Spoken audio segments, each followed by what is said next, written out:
வணக்கம். ஒரு விஷயம் தெரியறதுக்கு முன்னாடியே அதை பத்தி பேசக்கூடாது அப்படிங்கிறது எந்த அளவுக்கு உண்மையாயிருச்சுன்னா, சமீபமா ஒரு 2-3 நாளா போயிட்டு இருக்க அந்த வீடியோ தான் சொல்லலாம்.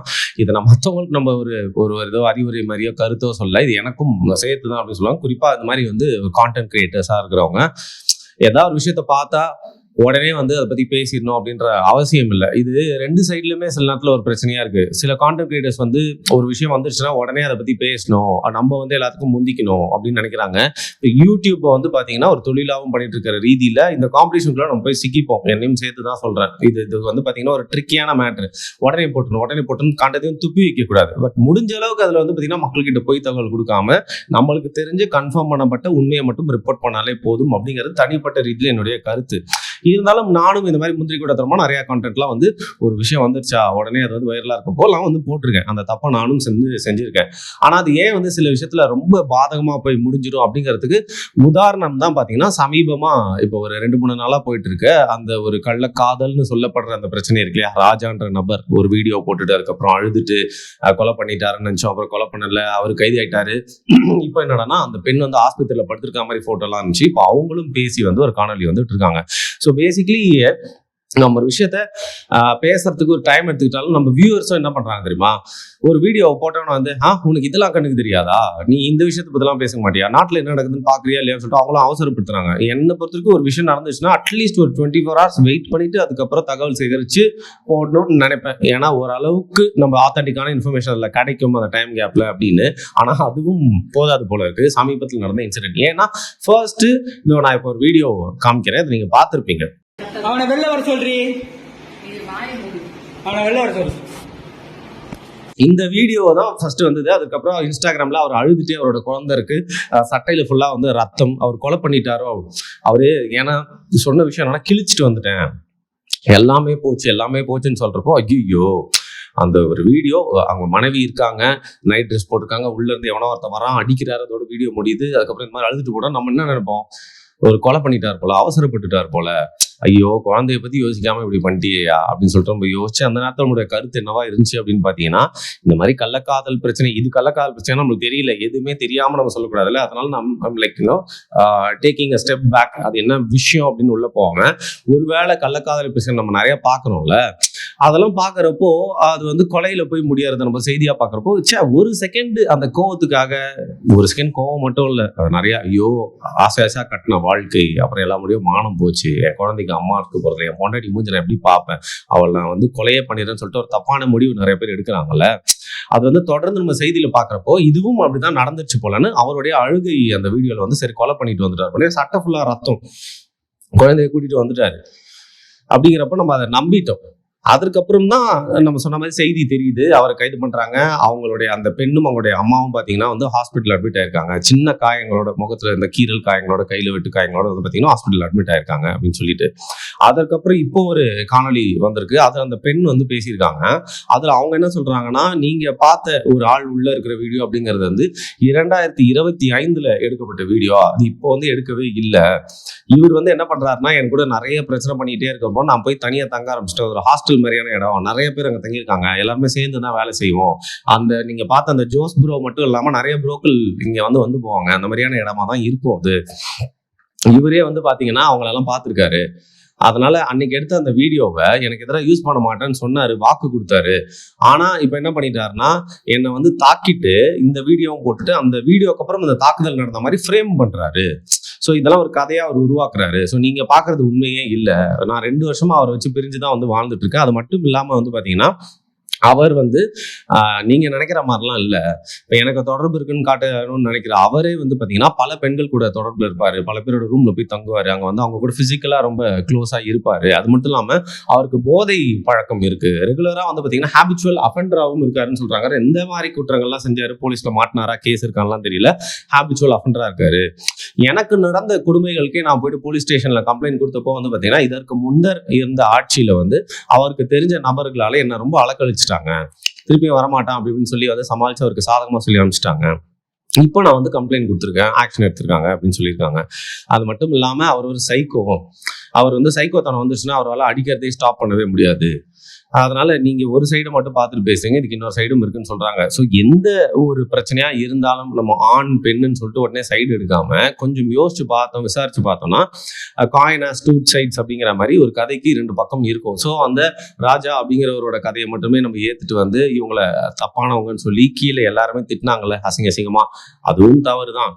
இன்னொரு பக்கம் வந்து பாத்தீங்கன்னா இந்த பெண் இப்ப சொல்லிட்டாங்க அப்படிங்கிறதுக்காக ராஜா வந்து சைக்கோ, அவர் முழுக்க வந்து தப்பு பண்ணவர் அப்படின்னு சொல்லிட்டு நம்ம ஜட்ஜ் பண்றதும் ஒரு தவறு தான். கடைசியில எப்போ உண்மை வெளில வரும், அது வந்து காவலர்கள் கிட்ட இருக்கு.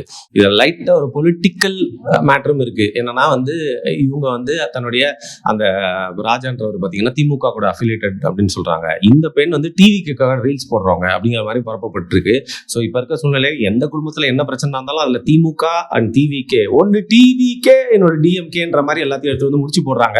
ஸோ அந்த ஒரு ஆங்கிள்லயும் இதை வந்து எல்லாருமே வந்து பேசிட்டு இருக்காங்க. பட் இதுல வந்து ஒரே ஒரு விஷயம் மட்டும் எல்லாம் தெரியுது, இவங்க 2 பேர் மேலேயுமே ஒரு தவறு இருக்கு அப்படின்னு சொல்லிட்டு. இவங்க 2 பேருமே இவங்களுக்குள்ள வந்த பிரச்சனையை வந்து சரியா ஹேண்டில் பண்ணாம அதை 3வது நபரை உள்ள நுழைச்சது மட்டும் இல்லாம அதை வந்து பாத்தீங்கன்னா திருப்பியும் பேடா ஹேண்டில் பண்ணி, அப்புறம் ஒரு விஷயம் நடக்குது அப்படின்னா அதை நம்ம ப்ரூஃப்காக வீடியோ எடுத்து வச்சுக்கிறது அப்படிங்கிறது ஓகே, அதை வந்து பப்ளிஷ் பண்றது அப்படிங்கிற மாதிரி இன்னைக்கு இருக்கக்கூடிய ஒரு மாடர்ன் மனநிலையில வந்து பாத்தீங்கன்னா ரொம்ப பைத்தியகாரத்தனமா எதை வந்து பொது வழியில போடக்கூடாதுன்னே தெரியாம அந்த மாதிரி வீடியோஸ் எல்லாம் போட்டு, அண்ட் குழந்தைய பத்தி இவங்க 2 பேருமே யோசிக்காம வந்து பாத்தீங்கன்னா இவங்க 2 பேரோட ஈகோலயே வந்து பாத்தீங்கன்னா அந்த சண்டையை போட்டுட்டு வந்து வாழ்ந்துட்டு இருக்காங்க.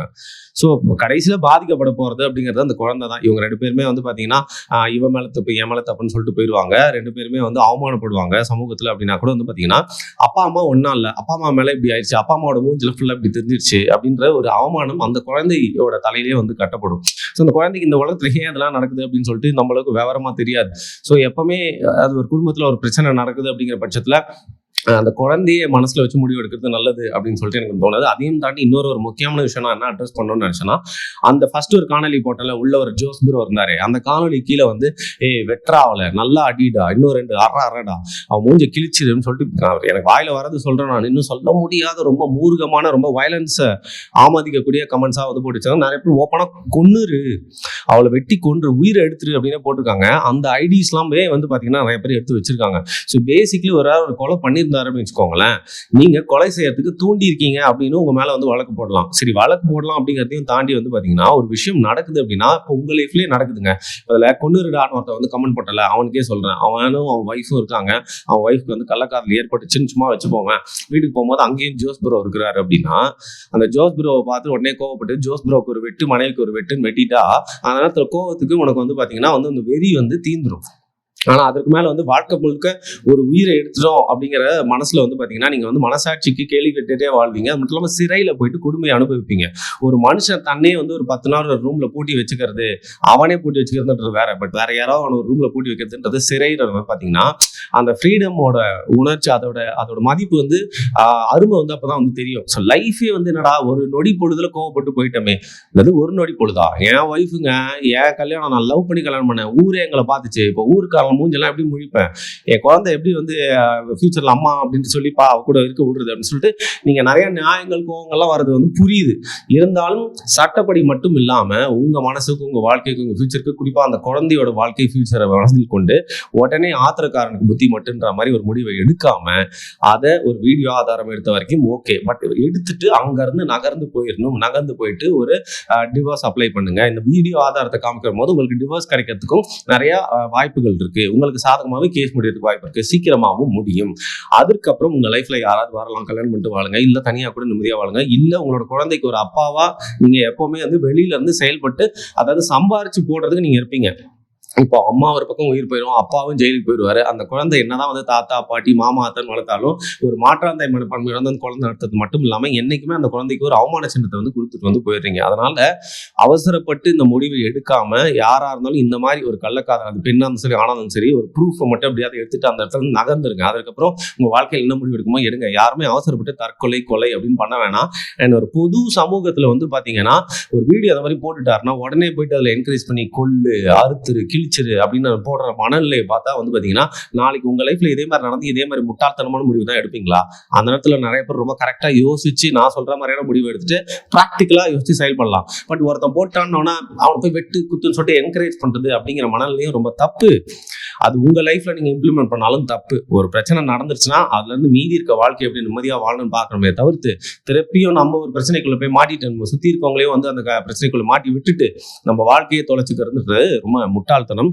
எனவே இந்த ஜோஸ் ப்ரோக்களை பற்றி நான் வந்து சொல்லணும். ஜோஸ் ப்ரோ நல்லவராக கூட இருக்கலாம். பட் ஜோஸ் ப்ரோ வந்து அந்த மாதிரியான ப்ரோவாக இருந்தாருன்னு வச்சுக்கோங்களேன், இந்த மாதிரி நபர்கள் எல்லாம் உங்களுடைய வாழ்க்கையில பாத்தீங்க அப்படின்னாலே சரி, ஜோஸ் ப்ரோ ரோசி சிஸ்டர்னு வச்சுக்கோங்களேன். இந்த ஜோஸ் ப்ரோக்களும் ரோசி சிஸ்டர்களும் வந்து பாத்தீங்கன்னா பல ஆண்களோட பெண்களுடைய திருமண வாழ்க்கைக்குள்ள வந்து அதை வந்து முடிச்சு விடுறதுக்காக வந்து வெயிட் பண்ணிட்டு இருப்பாங்க. அந்த மாதிரி நபர்களை நீங்க பாத்தீங்க அப்படின்னாலே வந்து பாத்தீங்கன்னா உங்களோட குடும்பத்தோட வட்டத்துக்குள்ள அவங்கள வாழ விடாம ஸ்டார்டிங்லேயே தடுத்துருங்க. யாரையுமே வந்து அவளை சீக்கிரம் கண்மூடித்தனமா நம்பாதீங்க. திருடனே வீட்டுக்குள்ள விட்டுட்டு திருடாம இருக்கணும் அவன் அப்படின்னு நினைக்கிற மாதிரி தான் இந்த மாதிரி ஜோஸ் ப்ரோக்களையும் ரோசி சிஸ்டர்களையும் உள்ள விடுறது அப்படிங்கிற மாதிரி நம்ம செய்யற தவறுகளா இருக்கும். ஸோ வருமுன் காப்போன்றது ஒரு பக்கம், வந்ததுக்கு அப்புறமும் என்ன பண்ணலாம் அப்படிங்கிறது என்னுடைய ஒரு தாழ்மையான கருத்தா சொன்னேன். ஸோ இதுக்கு மேல இந்த கேஸ் எப்படி போகுது, இதுக்கு மேல என்ன உண்மைகள்லாம் வரப்போகுதுன்னு தெரியல. பட் இப்போ வரைக்கும் நம்ம பார்த்த வரைக்கும் 2 பேருமையும் தவறு இருக்கு அப்படிங்கிறது புரியுது. இதனால பாதிக்கப்படுறது அந்த குழந்தை. ஸோ பேசிக்கலி இதெல்லாம் ஒரு விஷயத்தை எடுத்து, ஒரு தனிப்பட்ட வாழ்க்கையில விஷயத்தை எடுத்து நம்ம பேசுறோம்ல, சமூக வலைதளங்கள் ஃபுல்லா இதான் வந்து பரவி இருக்கு. இதை பத்தி எல்லாருமே பேசுங்கன்னு சொன்னதுனால மட்டும் இல்லாம நிஜமாவே இதை பத்தி எனக்கு சொல்றது ஒரு கருத்துனால தான் இந்த காணொலியை வந்து பேசினேன். இதுல ஏதாவது தவறா இருந்தா அது என்ன அப்படிங்கிறத மறக்காம கீழே கமெண்ட் பண்ணுங்க. நன்றி.